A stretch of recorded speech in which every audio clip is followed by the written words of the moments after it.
Hariom, can you all hear and see? Yes, we cannot hear you. We can see you, Janki ji, but the camera angle is not correct. Okay, this is gone off from here. Yes, now we can hear you. Earlier we couldn't. Hariom, we can hear you now. Yes, we can hear you. Can see you also. You can see also and hear also. Yeah, both.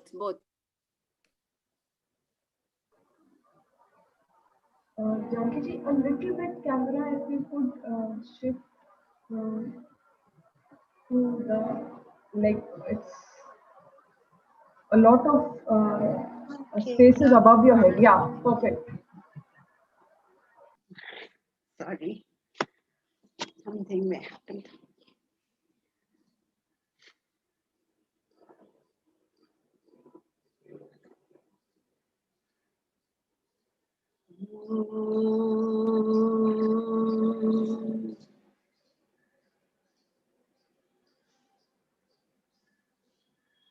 Om Sahana Bhavatu Sahanam Bhunaktu Saha Viryam Karavavahai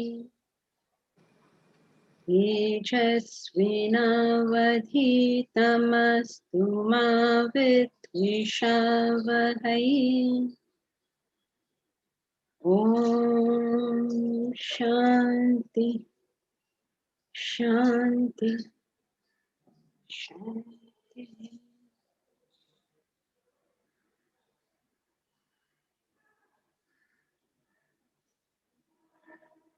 Together we'll chant Bhagavad Gita, chapter 8, verses 11 to 20.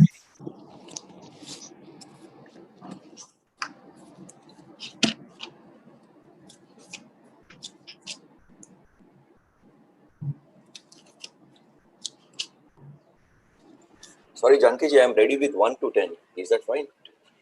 No. Okay, we'll chant 1 to 10.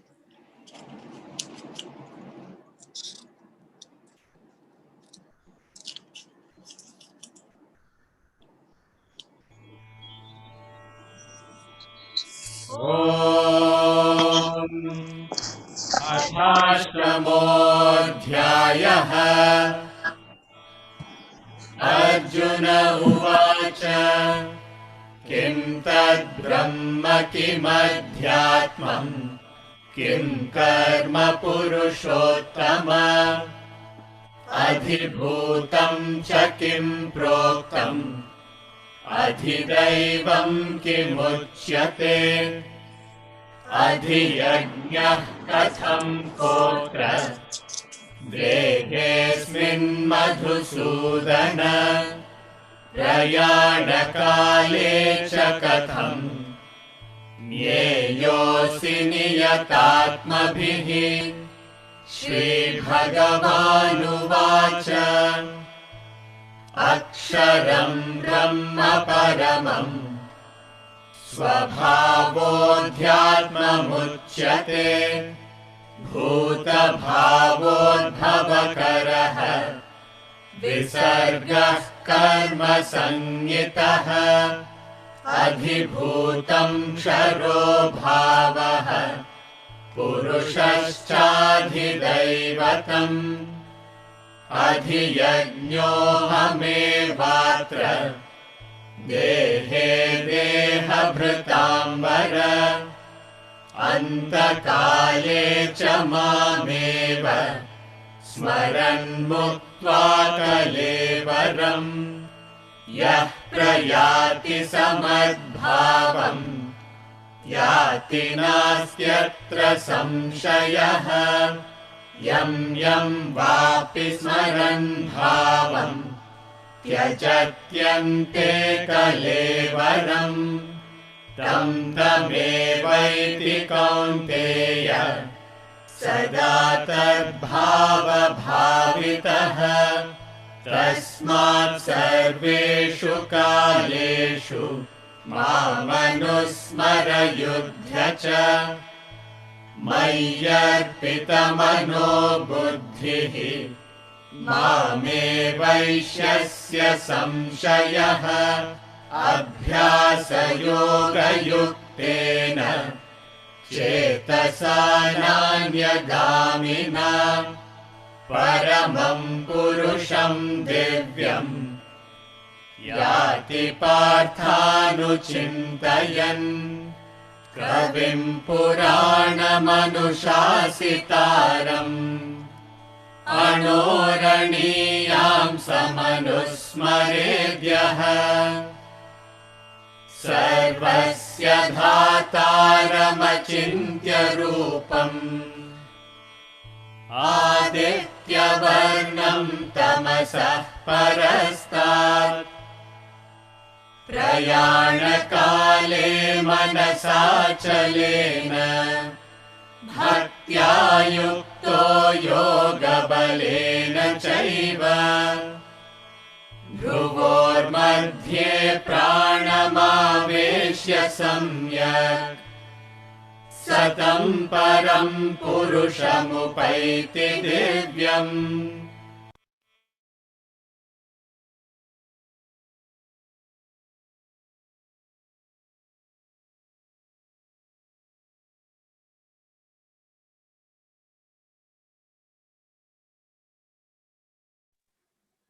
So we have some questions here. Bharat, it's an excerpt from Ramatirtha's talk on the topic Rod of Moses. For all those who are unfamiliar with this work, it is a series of volumes called In Woods of God Realization. If you are interested in reading them, please go ahead and get them. They are very good reading for us, ancillary reading. In the course of the day, if you wish to read some spiritual literature, then this is what is recommended. In Woods of God Realization, they are a series of lectures that were given by Swami Ramatirtha, some of the greatest, the greatest Vedantins have said that he's the greatest Vedantin. So, if you want to read, then read what he says. Now, obviously, Bharat has been reading that, so he is referring to some part of that, which is the rod of Moses. Ramatirtha is very good at showing how Vedanta is there in all scriptures. So, rod of Moses is a story about the rod of Moses. Obviously, are all familiar that Moses had a rod, which was a miraculous rod, and when he touched the ocean with it, the ocean parted, and the Israelites were able, the Jews were able to cross the oceans, and the Pharaoh's men were behind. You probably are familiar with the story that they were escaping from the Pharaoh, and they came to the ocean, and then he touched it with his rod, and the oceans opened up, and then they crossed the ocean because it all opened up, and and closed again, obviously. So the Pharaoh's men died in that, were not able to catch them. Then when they were in the desert, he touched the stones, and water, as it were, gushed out of them. So this was the miraculous rod of Moses that is in there in the Old Testament. It's part of the story of Moses. So rod of Moses is what Bharat is referring to over here. So in that lecture, this is what Swami Ramatirtha has said. This was all the background, okay? Because if I asked him to read it, it might be too much. So here's some background on it. He says, you don't pray to get the self because already you have drawn a distinction between you and the self. How can you reach it? Okay. So I assume this is the quote he's referring to. Assert the self you are and you will reach it. That's what Ram Tirtha says. Ram Tirtha's like Ramana Maharishi and such. They don't come down from the level of the self. They only talk from the level of the self. So he says, assert that you're the self. What's your problem? Ramana Maharishi says, Nanya, who are you? Just think of that one question. Don't have to do anything else. Just think, who are you? Just that's it. Your whole sadhana is that. So Ramatirtha also talks always from the level of the self. He never comes down from there. So he says, the question Bharat asks is, how is one supposed to put this assertion into practice? And is it conditioned to your spiritual level right now? Is it conditional, I assume you mean? How is one supposed to put this assertion into practice? Bharat, you just assert it. Just say it, I am the self. How else do you assert it? You say, I am the self. What I want to achieve in my life is the self. The only thing who will understand the self is the self. In fact, luckily, we are about to enter those verses where he's talking about how the assertion is done. How do you assert it? Just assert it. When you are doing your weights, Bharat, say, I am the self. I am not this body, mind, intellect. I am the self. I'm not the body, mind, intellect. Do your biceps like that. Do your triceps like that. Do every part of your life like that. I am the self. I'm not the body, mind, intellect. Somebody says something bad to you, you say, I am the self, I'm not the body, mind, intellect. Somebody says something good to you, say, I'm the self, I'm not the body, mind, intellect. The traditional sadhana uses the term, I am Atma Brahma. I am this Atma, this Atman is Brahman. I am Atma Brahma. When you go for a jog, every step you say, I am Atma Brahma, I am Atma Brahma. That's how you do it. You just assert it. You just say it to yourself until you rid yourself of the wrong notions that are in our head. So many wrong notions. So just assert it. Assert means just say it. Say it to yourself. Be strict with yourself. I am the self, not all this. And from the level of the self, I will deal with all this, but I have got nothing to do with it. At the end of the day, it doesn't matter one way or the other. Does anything matter one way or the other at the end of the day? You know what they say? That whether you're a pawn or a king, you go back into the same box. It's after the chess game is over, all the pieces just go back to the same box. It doesn't matter at the end of the day, anything. While it's there, it matters. And after a while, it doesn't matter. So when it doesn't matter at the end of the day, why should you get so entangled when it does matter? Of course it matters. It's not to say that you can be negligent. That's not what it's talking about. But what it's talking about, remember that it doesn't matter, even when it matters. Assert. This is just assertion. Just say it. Don't be frightened of saying it. Because why say something false? Why say something which is not true? Why say that I have to reach the self? Because that's not true. You are the self. Why assert something false? Assert something true. So that's how you assert it. And is it conditional to your spiritual level right now? No, it's conditional to your desire for the self. It's conditional to that, because how can you assert something that you don't want? So it depends all on the desire for realization.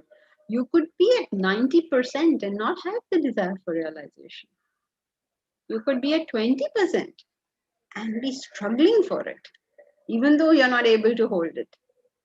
It's not conditional to your level of spiritual growth, but it's conditional to the level of desire for enlightenment. It's conditional definitely to that.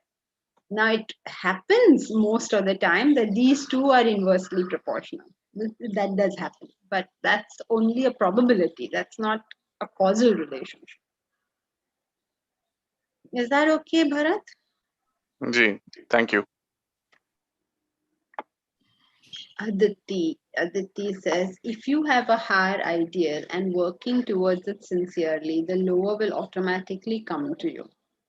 How does cause and effect work here if you haven't worked towards the lower desire like money, success, materialistic desire? Oh, this is not correct, Aditi. It's not that the lower will automatically come to you. There is no causal thing. It's actually a pun on the word, as it were.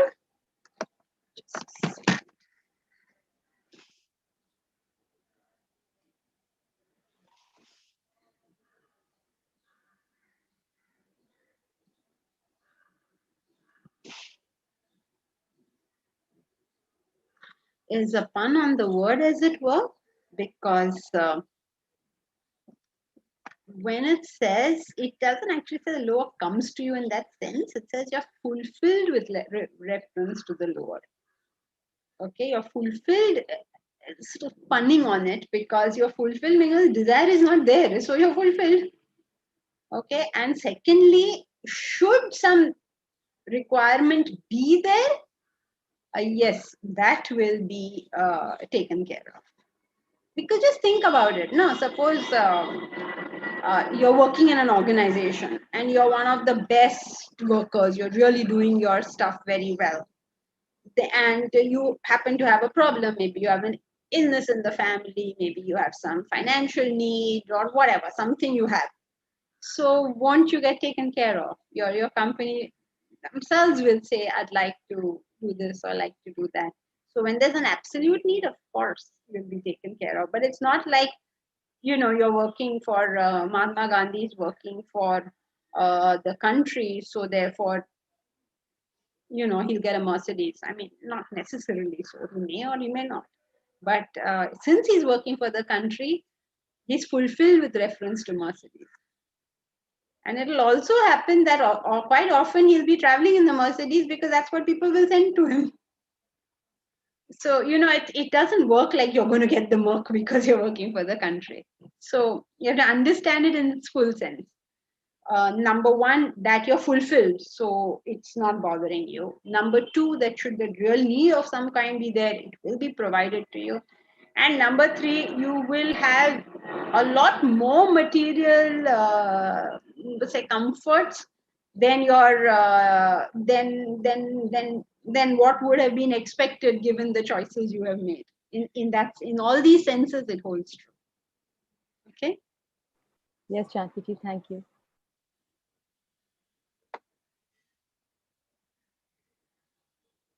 Cannot see the question written by Bharat. Aditi, just scroll up, you'll see it. No, Ashia, Janki it's right here. you had already you said it, so then we could hear it, but initially we couldn't see the question. It's there, just scroll up. No, I think those who come late might not see the question. Oh, is that so? Okay, so Deepak Punwani, in answer to Bharat's question, what was referred to having inverse relationship? Okay, Deepak, it doesn't have an inverse relationship. There's a probability of an inverse relationship, which is your level of spiritual growth and inverse relation, proportional. What did I say was inverse?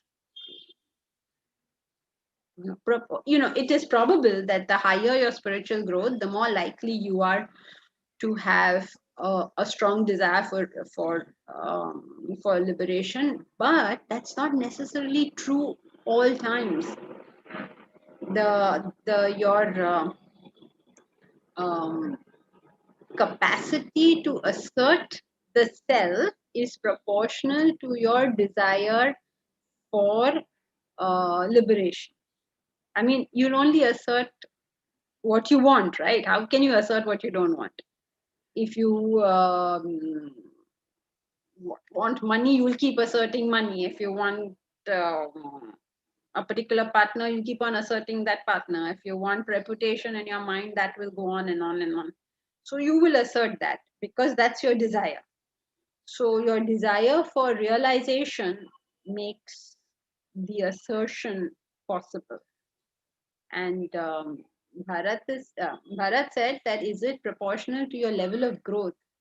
No, it's not proportional to your level of growth. It's proportional to your level of desire for realization. It just so happens that in most cases, if you're highly grown, you may also have a strong desire for liberation. It is probable that it is so, but there is no causal relationship. Got it. Thank you, Janki. Okay, are we cleared with everything? Okay, so in verse 10, and it's really good, everybody, now that y'all are writing the questions down, this is, it just makes everything more focused. So great that everyone writes down the question and preferably writes it before class, because during class, if you're writing the question, you're obviously not listening to what's going on.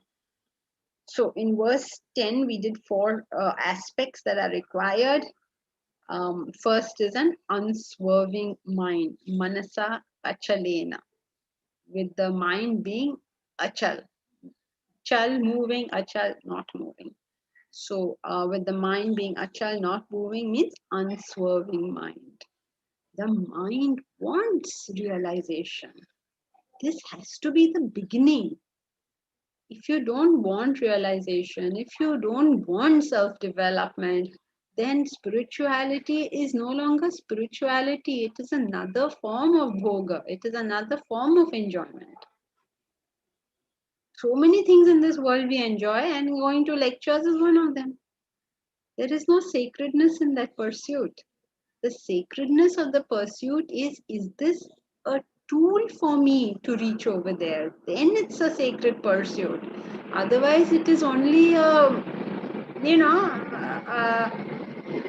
what? Fancy of an idle hour. I don't have at the moment anything to do, and this is entertaining, so I will do it. That is not dedication to the path. Dedication to the path is the dedication to the growth, dedication to, I'm not going to live in this mental slum. This is a mental slum. It's a very negative way of living life. I'm not going to live here. I'm getting out of here. There's a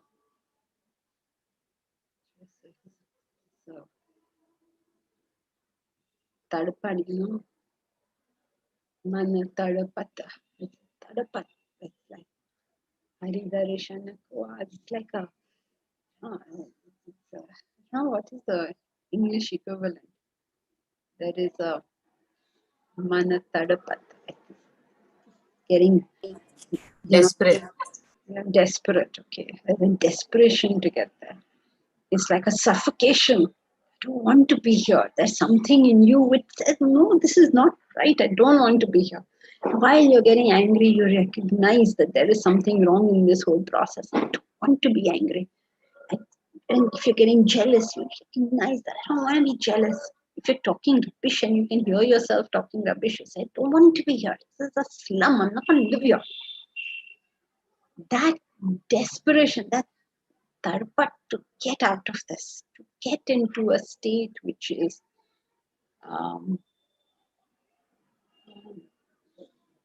not this rubbish state. Why would I live in the rubbish state? Would you live in the dump physically? Or why are you living in the dump mentally? Why are you living in the dump intellectually? All the confusion, all the indecision, all the, I don't know whether I'm coming or going. Even while that is going on in my head, there has to be something in me that is, I'm out of here. When you say I'm out of here, people think, oh, you want us to leave our house, you want us to leave family. No, don't leave anything. You stay where you are physically. But mentally, you refuse to live in a slum.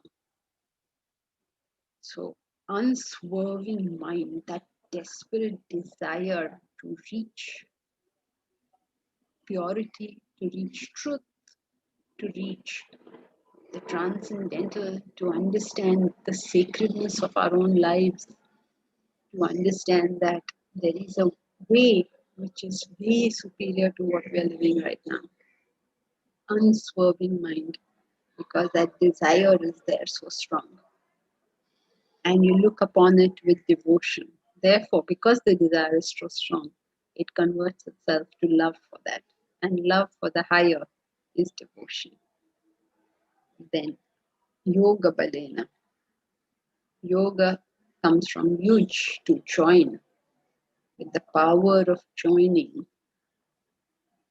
it is the intellect that is made that ardent desire into a goal.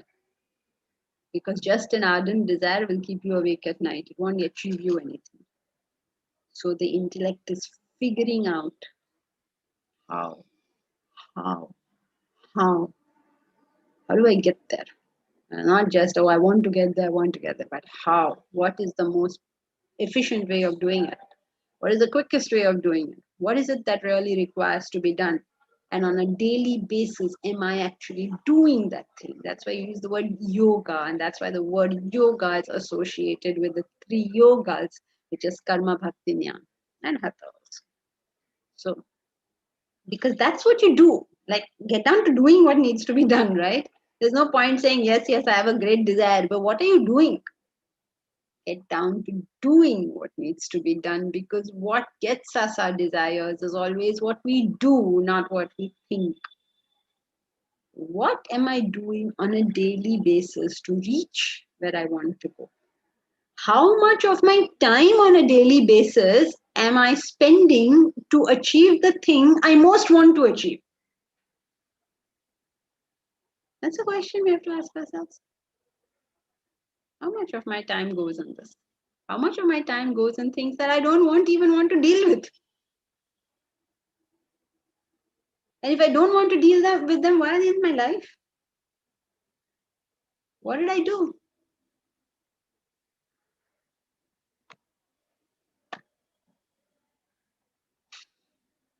This is called using our heads. Instead of that, we are running around from pillar to post all the time. Pillar to post. So busy, so busy, so busy. And moving so fast. But moving so fast to where? To where you want to go, or in an opposite direction? So it all has to start with, where do I want to go? If it is towards a higher place, then it becomes devotion to that.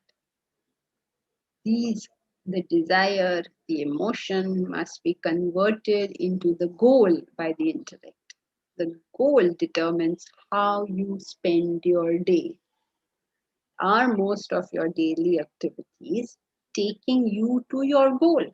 This is what the intellect has to do. And if all these things are done, then we come to the highest portion of it, which is meditation. Meditation is single pointed attention on that one thought to the exclusion of all other thoughts.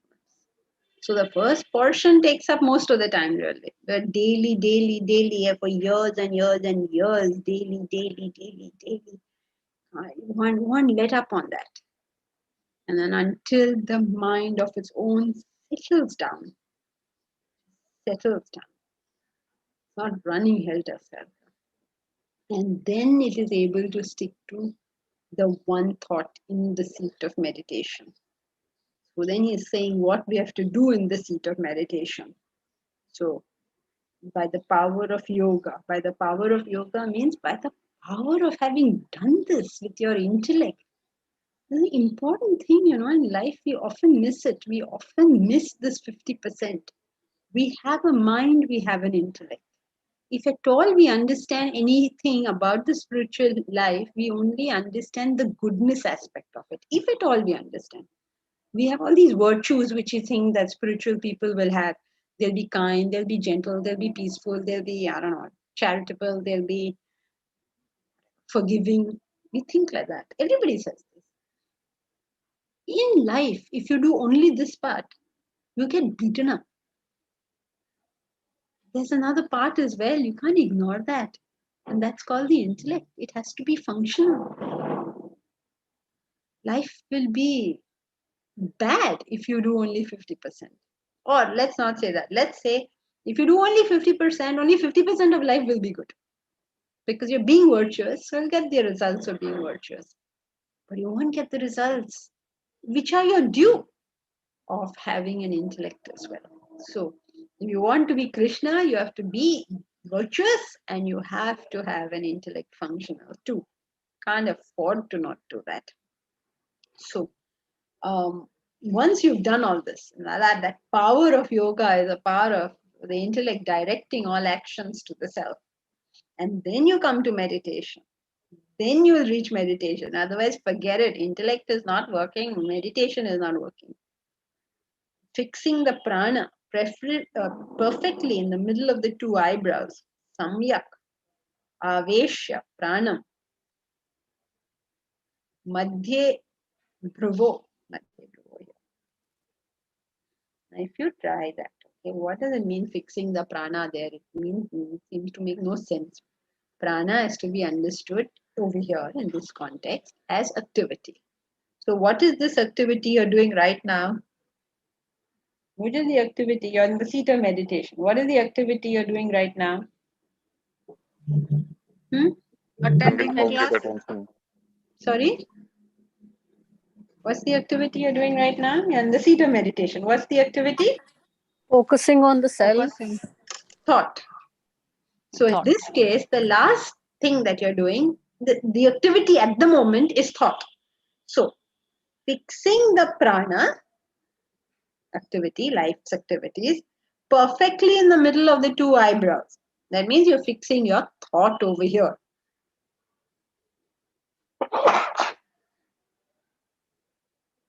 Now, why would you fix your thought there? Sometimes he's saying in chapter 6, he'll say, fix your eyes over there. Now, fix your eyes there, what? You're going cockeyed if you do that. I don't know what you're supposed to do. Please understand this is a poem. So he's put it poetically. So it is a prana you fixed in the middle of the eyebrows, means your eyes, your thoughts are generally in an upwardly direction. That's what it means. Eyebrows means above. So you're generally looking up. Why looking up? Looking up, and I'm talking now chapter 6, of course, while looking up, because devotion is looking up. You see Christ now looking like that. If somebody is looking down like that, you always think that something. If your staff is or your child is looking down and talking to you, what will you say? Kuch to yahan dal mein kala hai. Right? Because when you look down means some nefarious thing is on. Looking up means devotion. So that's why looking up between your eyebrows means above your eyes, means you're looking up. Or in this case, he uses the term fix the pranas, means your thoughts are towards the higher, between the two eyebrows. You don't have to put anything over here. There is nothing over here except maybe a bindi if you're a woman. That's all. There's nothing specific happening over here. And some people say your third eye will open from here. If your third eye opens from here, I suggest you see a doctor because something has gone wrong. Nothing is supposed to come out of here. There's no aperture over here. But it is symbolic of looking up and also symbolic of looking between the pairs of opposites. Beyond the world. The world means pairs of opposites. And so when you look between, that means you're looking between, you're finding the substratum of those pairs of opposites. So it's all, it's all poetical. And if you are able to do that, what are the things he's told you to do? Number one. Okay, can you tell me number one? What's the first thing? Unswerving mind. Unswerving mind. Very good. Second one. Devotion. Devotion. Very good. Wait, Anita, no more from you. You have been debarred now. What about the others? Only one person is listening in this class. What is number 3? What is the third one? Thought in between the eyebrows. Keep an eye on it. What is the third one? Don't tell me nobody is listening. It's so sad. Don't get involved. Don't say but I was paying attention. I didn't do anything else. I wasn't drinking tea. I didn't see what others are doing. when you're studying, two things have to be involved. Your mind has to be on what you're doing, which if your video is on, I can see whether your mind is there. And secondly, what is the second thing? Intellect, which governs. Intellect has to be guiding this. Yoga. Okay, if the mind is listening to the lecture of its own accord, this is known as Involvement. involvement. It is pure involvement. Don't get involved. So the mind cannot be listening. What should be happening? Intellect should guide the mind. Intellect should be guiding the mind. The mind is listening and the intellect is awareing. When you're awareing, you know where we started, where we are ending, why we are saying what we are saying. You are aware of all this stuff. Not that every time we stop and say, okay, where are we? Nobody knows where we are. That means it was all involvement, assuming you were paying attention. Paying attention means your mind was here. It is still involvement. It is still not part of an educational process. Education means your mind is listening and your intellect is awareing. So you know, where did we start? Where are we now? Where are we likely to be headed? It's all clear to you. Not randomly we are doing things. So we started with saying this verse tells us 4 things. What is the first one? Tell me. Unswerving mind. Unswerving mind. Very good. What is the second one? The devotion. Devotion. All the 3 Now, yogas. not you anymore. Now, someone else. What is number 3? Under the governance of intellect. Under the governance of the intellect. Very good. United. Yoga balena. That means you're going to make that attempt. You're struggling on a daily basis to do everything that you need to do to get there. So, can you tell me now, since we are on the topic, what are the things you need to do on a daily basis to get there? Karma. Number 1. The 4 yogas. Karma, Bhakti, Jnana and Hatha Yoga. All right, Chalo, you said them all. Okay. Correct, Shilpa. You have to do the 3 yogas. 4 yogas. Because, so what are you doing in the morning? You're getting up and studying. Then what are you doing? Maybe you're doing your yoga. Maybe you're going for a walk, whatever you're doing. Then how do you spend your day? You spend your day seeing how you can be of service. Anything you're doing in the day is only your service. That's it. You don't do in the day anything other than service. If you're cooking a meal, it's for service. If you're keeping quiet, it's for service. If you're talking, it's for service. If you're leaving a room, it's for service. If you're staying in the room, it's for service. If you're going for a party, it's for service. If you're not going to a party, it's for service. You do nothing in the day but service. Whatever you do, you only do service. If you go to work, it's for service. If you choose not to go to work, it's for service. Whatever you do is only service. Karma yoga. And at the end of the day, maybe when your intellect is now tired with all that you have done, you do bhakti. Because now what? Your only thing left for you is to, the day is still there, right? So you sing, you chant, you do your puja, you do let the mind go in that realm so that the love for it also grows. So whole day you spent like this. Then how can you not improve? How is it possible? So do on a daily basis and expect it to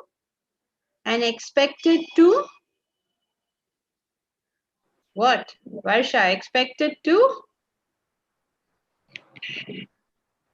You're still muted. To reach towards that meditation part with all And this. expected to? Varsha, you're muted. This happens with me also. You click it, but somehow it doesn't come on. It's still not come on. Expected to what? Not expected to take you anywhere, actually. Okay, no expectation. Expected to take a long, long time. Don't do this for 2 days and say, have I grown? No, you haven't. Chill. And you're not going to grow also. So forget about it. Just keep doing it and doing it and doing it. Don't ask, have I grown? Don't check. Am I doing better now than I used to? Don't even check. Just keep doing it. You can't go wrong. You just can't go wrong. This is a time-tested practice. Do this first, then you try all the other stunts. The feng shui will work or not, you worry later on. Now you just do this. Can I go to that temple and then there'll be power from that temple? You forget all that. You just do this for the moment. This is the time-tested way. Do it and then see. See after 5 years what happened. Did anything happen? My guess is after 5 years, you won't even ask the question, did anything happen? You're not interested. All you're interested is in doing what you need to do. So that is Yoga Bala. Yoga Bala. I don't know if you are familiar with this Yoga Bala, which means, they say with the power of his yoga, he was able to handle this and that, like somebody threw some weapon on him and he was able to handle it, and somebody did something, and with the power of his yoga, he did. I don't know if you're familiar with all this thing floats around in our society. It only means nothing that will happen. Nothing can happen that will bother you. That's it. So let anybody throw any weapon at you, you'll be fine. That doesn't mean if Kasab comes, you go and stand in front of him and say, shoot me, nothing will happen to me. Please. Whatever happens to your body will not happen to you. That is what it's talking about. So Yoga Bal, the power of yoga. The power of yoga is what? It's your kavacha and your kundala. It will protect you from everything. It will protect you from yourself. Because you do the maximum damage to yourself. People cannot damage us as much as we damage ourselves. So the power of yoga is to be protected. You'll be protected. Don't worry about it. So remember what our 4 aspects were. Number 1, unswerving mind. Number 2, devotion. Number 3, the power of yoga. That means your intellect is making you do it all on a daily basis, not just, oh, it'll be so nice when we grow. It'll be so nice to meet God. No, so nice and all. Get down to doing the work. And then once you've done all that, you come to the seat of meditation where your thoughts are middle of the eyebrows. Middle of the eyebrows means they're towards the higher and they're beyond the pairs of opposites of this world. So these are the fun. If you do that, if you're able to direct the thoughts, that means direct the mind. Again, the mind is going on the mantra and the intellect is still awareing. Even at that stage, the intellect has to aware. It cannot leave it in the air. It's awareing. If your mind goes to the mantra, to God, without the intellect, this is known as trance. Involvement? Yes. Involvement is generally correct. Wherever your mind goes without the intellect is involvement. But if you're on the seat of a meditation and your mind is going to the mantra, you're not going anywhere else. The mind is going to the mantra. But without the intellect, this is known as indulgence. Trance. Yes, again, a trance, correct. It is known as trance. People go into trance, they go like that, they go. They got mad or something. This is not spirituality, this is madness. No trance and all to be tolerated. Intellect has to be present. So I hope this is clear. When the mind goes to anything in the world without the guidance of the intellect, it is known as involvement, indulgence, all these words we use. When the mind goes to thought, a single pointed thought to God without the governance of the intellect, this is known as trance.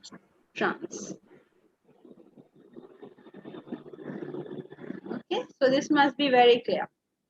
When the mind is governed by the intellect and going to any portion of the world, to any area, any particular area, this is known as concentration.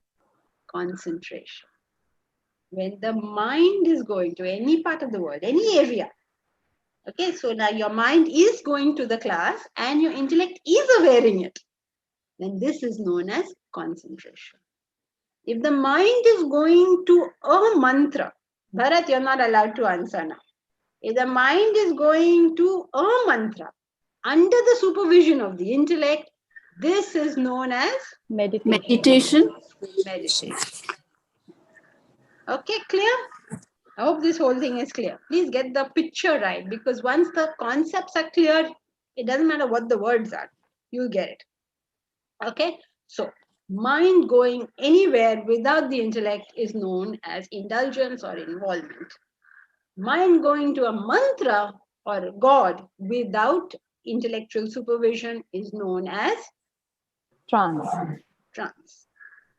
Mind going to any part of the world, any area of the world, under the governance of the intellect is known as Concentration.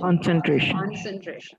Mind going to a mantra, to God, under the governance of the intellect is known as Meditation.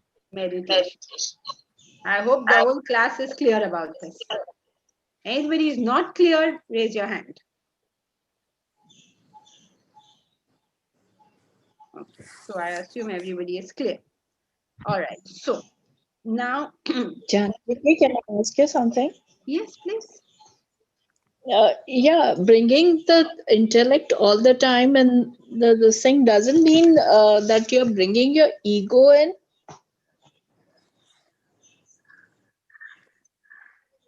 This is a very, very strange concept that is now I'm finding quite a lot, generally in society, that they equate intellect with ego for some reason. So let's go back to definitions. The mind is that portion of your thoughts which deals with emotions, likes and dislikes, desires, fancies, all of this, whims and fancies, all this irrational part of our personality is known as the mind, manas in Sanskrit. Reason, discrimination, analysis, judgment, this rational part of our thoughts is known as the intellect. That in us, which claims this mind as mine, these emotions as mine, or this reason as mine, that part of our thought is known as ego. That which is the copywriting spirit in us. This is my idea. This is my emotion. Okay, that which claims it for myself is ego. So you could have a very high amount of emotion without having ego. You could equally have a very high amount of intellect, reason without having an ego. You could have a low emotional level with an ego. You can have a low intellectual level and still be claiming this is mine, right? So whether your emotions and intellect are functioning high or low, good or bad, whatever it is, your concept of it is mine is independent of these things. That it is mine, it is the mineness, which is the ego portion of it. It is not the reason or the emotion, which is the ego portion of it. A lot of time, Anuja, I've heard people say things like don't reason, don't judge, let your ego not assert itself. I've heard these statements. I may heard them means I find them floating around on WhatsApps and Facebook and all this stuff. So that's how this, I don't know who makes up all these stories, and then they dump reason. I mean, are you crazy? You're dumping reason? Dump the ego, not reason. Your reason will help you dump the ego. How can you dump reason? Then where are you standing? No, just let everything happen. Allow things to happen. Allow things to happen. You go out into the street without a mask and allow things to happen. They will happen, okay? But when they happen, then don't start crying. So Be careful, be careful. You every step is cautious step we take in life, which means you're using your head. Don't do any rubbish that comes to our mind. Is that okay, Anuja? Is that a yes? Okay. You're muted, so I don't know what you're saying. Yeah, Janki ji, one thought that, we are talking about the intellect. So this intellect and the mind together when it's functioning now is also giving me the power of or the ability to discriminate. So this discrimination will help me check the ego? Yes, it is not also giving you. Intellect is another word for discrimination. Exactly. So therefore, your ego is dealt with discrimination. Like for instance, I say, I have done this. What do you mean you have done it? You have been helped by 100 people to do something. Right. So that concept, discrimination prevents ego. Thank you. VK, who's VK? Varsha, is that you, VK? Who's VK? No, not me. No, not you. Who's VK?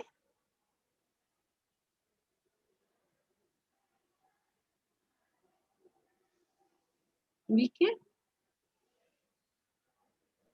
Please unmute yourself. Vandana Kapoor. Huh? Vandana Kapoor. Vandana Kapoor. Oh, I see. Okay. All right. Vandana, how do you know it's under the guidance of the intellect? It is not it is not that you know that it is under the guidance of the intellect. Under the guidance of the intellect means you have put in effort on that thing.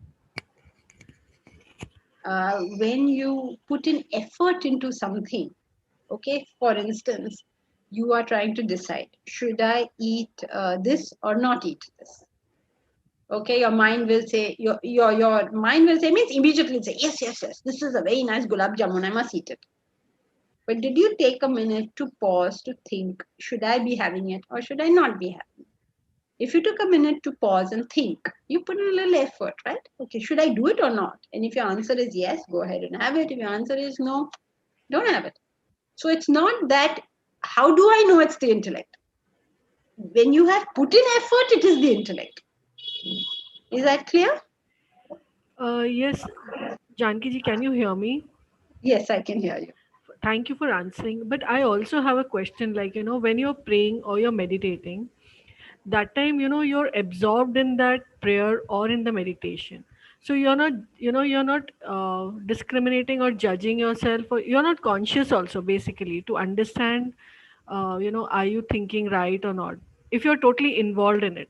So then at that time, how do you know that you're working from the intellect level or the mind level, or because when you pray, that's it.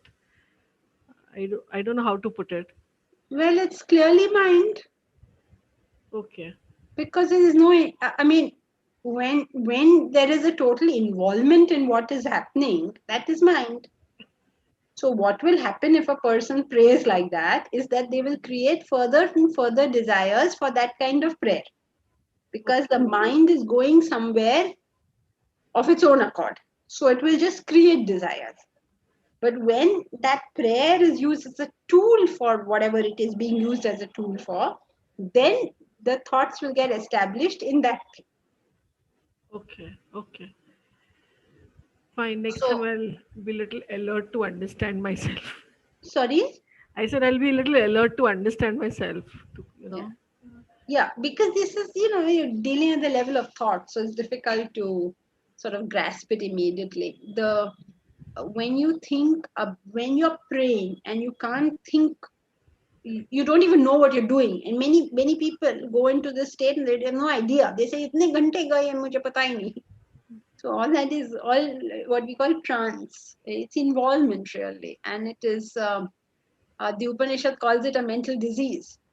Kena Upanishad starts second chapter with saying that which you are experiencing is not the self. That which you know is not the truth. He who knows it does not know it. He who does not know it knows it. Bapre, please explain to me what on earth are you talking about? He who knows it knows it. He who does not know it, he also knows it. If we ever get to Upanishad, we'll study it. But Gita only is at the moment full toss for us. So Upanishad will take some time. So if we are not alert about whatever it is we are doing, we will get involved and therefore create desire.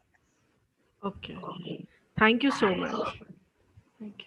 Surendra says, how to act without ego. How to act without ego? Ego means this is me, this is mine. Okay, all the time saying, I did this, I didn't do this, I got this, I didn't get this is mine, don't touch it. All that sort of thing is ego. Now, how do you avoid it? Is by working for a higher ideal in life. When you work for a higher ideal in life, your ego gets sublimated into that. So, if you start looking at everything from the perspective of the goal, then you become unimportant. Whatever is the role that you're expected to play, you play. That's it. So the way to deal with ego is working for a higher ideal in life. Because then you begin to understand. See, ego says, I achieved this. The higher ideal says, I cannot achieve it until everybody helps me. I can't do it on my own. Can Mahatma Gandhi bring about independence on his own? He can't do it. He's reliant on the work of the entire country going in that direction. So how can he take it upon himself? He can't. So when we have a higher ideal, the ego has to get sublimated. This becomes the automatic result of it. Okay, Surendra? Yes, thank you, ma'am.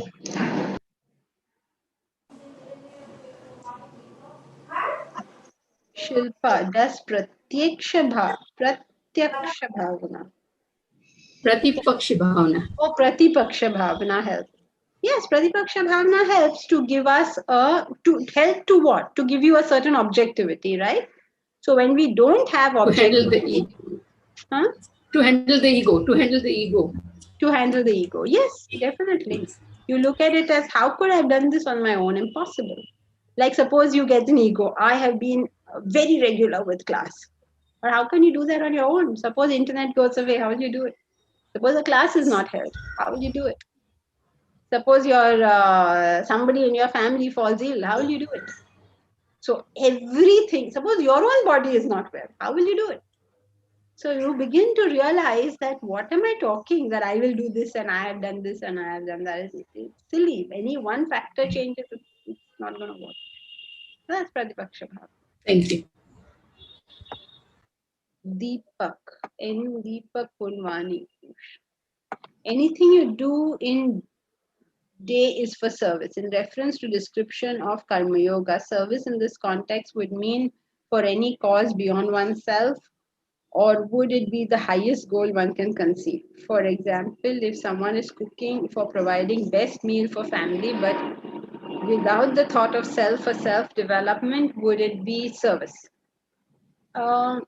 Something is service, Deepak, for an individual if it is higher than his current level.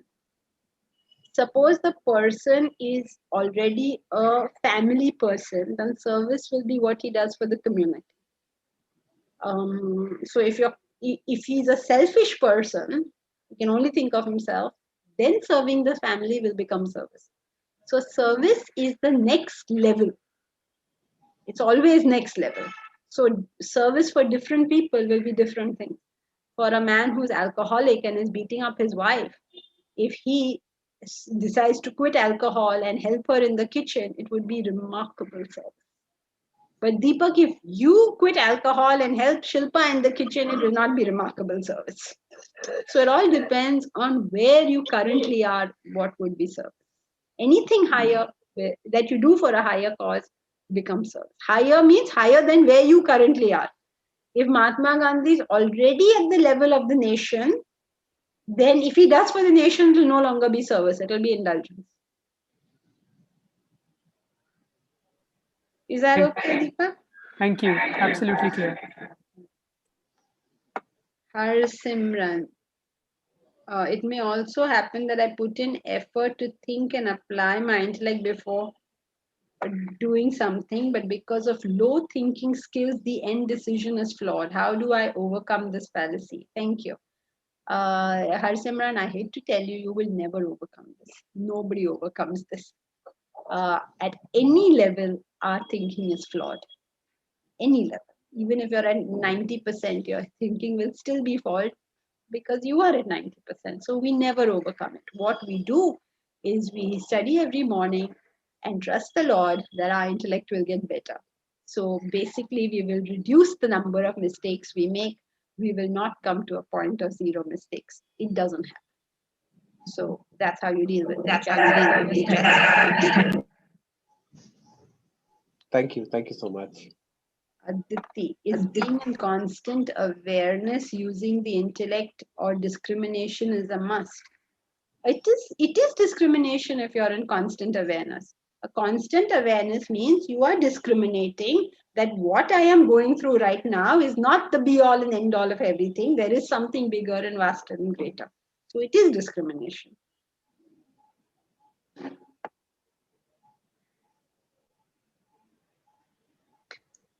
Bharat, I have to make the announcement. Okay. What is the Yagna appeal? If all the time, Priti, if all the time you're trying to be alert, how can we pray or meditate? Praying or meditating is alertness. Not how can we be alert, it is alertness. You're alert to God. That is prayer. Okay, thank you. Can I ask something? Yeah, Varsha, I can see you have a question. Go ahead.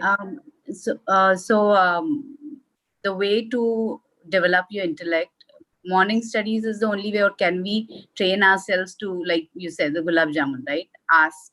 So before you act, instead of working on autopilot like we normally do, if we kept asking, would that also be a way to train our intellect, or is that like tiresome to be, stopping to think before?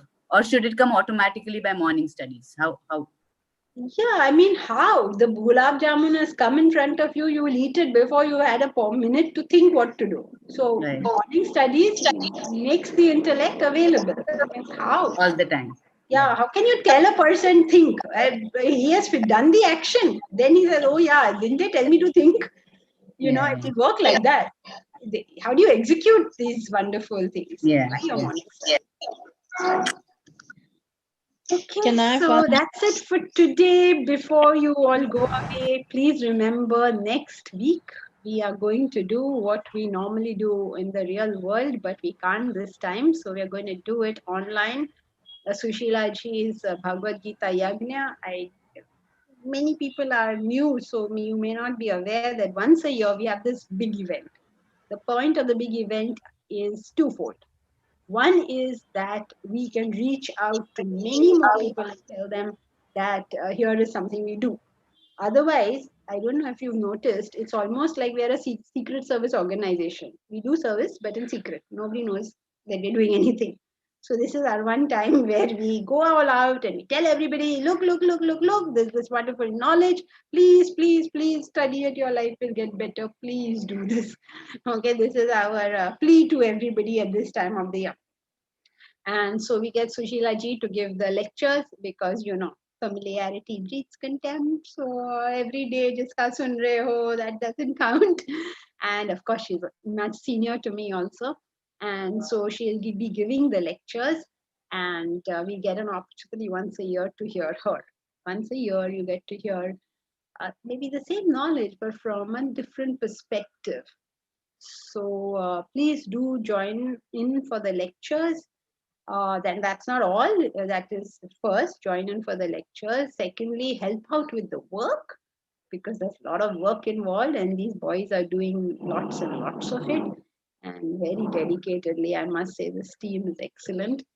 And thirdly,